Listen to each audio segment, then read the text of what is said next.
Hi. This is the second episode of our talks about dispute resolution in California.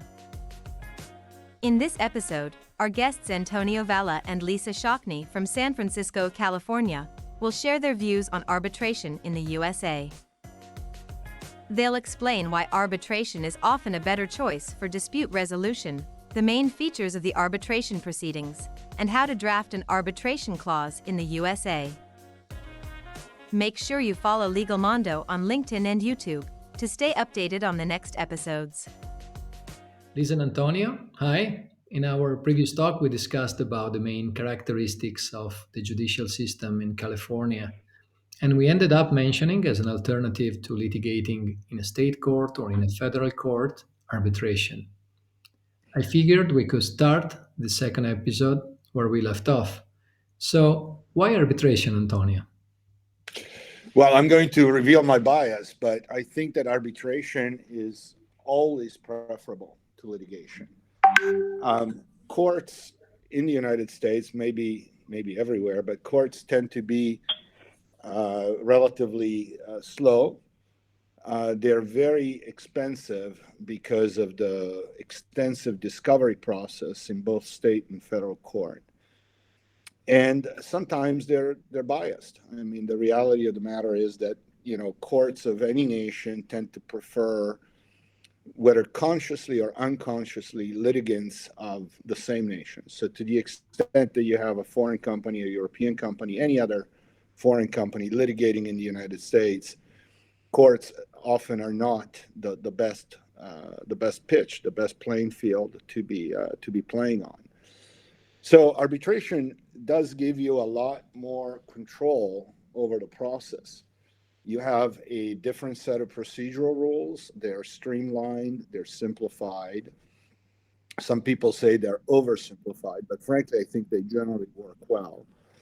And also a different set of evidentiary rules. The taking of evidence in the US judicial system is complicated. And to the extent that you are litigating a case in an arbitration, the evidentiary rules, just like the procedural rules generally, are much more simplified. It's easier for an arbitrator to accept documents into evidence that may not be acceptable into evidence in court. The arbitrator is flexible in terms of live witness testimony. It could be taken remotely. It could be taken in another language through an interpreter. It could be taken in a number of different ways, which are not always allowed in court. In addition, when it comes to arbitration, you can choose the venue, you can choose the location of the arbitration for the convenience of the parties, and also in an effort to find a neutral ground. And you can choose the administrative body, the arbitral chamber that will administer the arbitration. The most popular in the United States are the American Arbitration Association, which is the AAA, and the Judicial Arbitration and Mediation Services, so-called JAMS. In addition, one can always conduct arbitration, of course, under the rules of the ICC, the International Chamber of Commerce, which, however, tends to be very, very expensive and much more time-consuming than the purely sort of American chambers.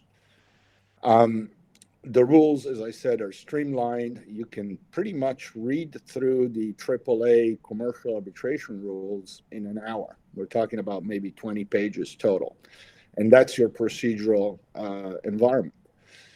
And the applicable law is often governed by contract. And if it's not governed by contract, it's governed by decision of the arbitrator as to which law should apply. So there is a sense of clarity to the process. Now, of course, what we are talking about here, and I want to be clear about it, is binding arbitration. In other words, an arbitration where the arbitral award will be binding on all parties and may not be appealed without proof of an egregious error of law or egregious bias or a conflict of interest on the part of the arbitrator. The binding nature of the arbitration is important because if you have non-binding arbitration, then essentially what you're doing is you're wasting your time because either party could simply go to court afterwards and do it all over again and waste everybody's time and money all over again. I'm a big fan of arbitrations conducted by a single arbitrator, and that is because a three-person arbitration panel, which is typically your alternative, is extremely expensive.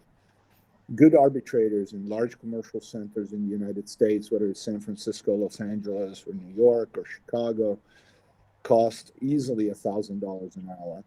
And you can expect about 20 to 25 hours of procedural setup and preparation, and then 8 hours a day for however many days the arbitration takes. So to have that cost multiplied by 3 is typically inefficient. We should talk briefly about the speed of arbitration as well. I said that U.S. courts are typically a little bit slow in processing through civil cases. And arbitration these days, particularly if part of it at least is held remotely, is generally handled and completed within 8 to 9 months. In any event, less than 1 year from start to finish. And discovery in that process is condensed. Typically, the arbitrator will say something like, exchange documents that are relevant to the case. Any documents that you do not exchange, you cannot use in the arbitration. So they essentially force you to open up your books and show your documentary evidence or physical evidence, if there's any physical evidence as well. The arbitrator may also allow some depositions to be taken, but they typically limit the number to 2 or 3 key depositions for each side. So instead of having the usual discovery circus, which can eat up a year easily by itself, you typically complete discovery in 3 to 4 months, including depositions, which is why the entire process can be concluded in about a year. So that's where my recommendation comes from, is this sum of efficiency and hopefully fairness to the process. All clear. Thank you, Antonio. Lisa, can you force a party into arbitration? The simple answer is yes, you can force a party into arbitration. In order to force a party into arbitration, though, there has to be a clear and binding agreement to arbitrate. The reason for that is because in the United States, typically parties are entitled to a jury if they want them.